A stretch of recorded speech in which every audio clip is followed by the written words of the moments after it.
மனைவியின் மீது சந்தேகமடைந்த கணவன் மனைவியின் கழுத்து அறுத்து கொலை செய்துவிட்டு கோரிமேடு காவல் நிலையத்தை சரணடைந்த சம்பவம் புதுவையில் பரபரப்பை ஏற்படுத்தியுள்ளது. புதுச்சேரி சாரம் பொறையாத்தம்மன் கோவில் வீதியைச் சேர்ந்தவர் விக்னேஸ்வரன், வயது 47.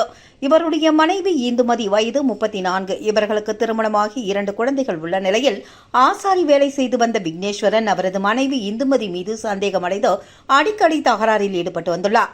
இன்று காலை பணிக்கு விக்னேஸ்வரன் புறப்படும் பொழுது மீண்டும் கணவன் மனைவிக்கு இடையே தகராறு ஏற்பட்டுள்ளது.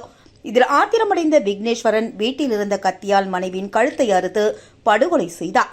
இதில் மனைவி இறந்ததை உறுதி செய்து கொண்ட விக்னேஸ்வரன் அருகிலுள்ள கோரிமேடு காவல் நிலையத்தில் சரணடைந்தார். இதுகுறித்து தகவல் அறிந்து சம்பவ இடத்திற்கு வந்த கோரிமேடு போலீசார் இந்துமதியின் உடலை கைப்பற்றி கதிர்காமம் அரசு மருத்துவமனைக்கு பரிசோதனைக்காக அனுப்பி வைத்தனர். மேலும் சரணடைந்த விக்னேஸ்வரனிடம் போலீசார் தொடர் விசாரணையில் மேற்கொண்டுள்ளனர். கணவன் மனைவி இடையே ஏற்பட்ட தகராறின் காரணமாக மனைவியின் கழுத்தை அறுத்து கணவன் படுகொலை செய்த சம்பவம் புதுவையில் பரபரப்பை ஏற்படுத்தி வருகிறது.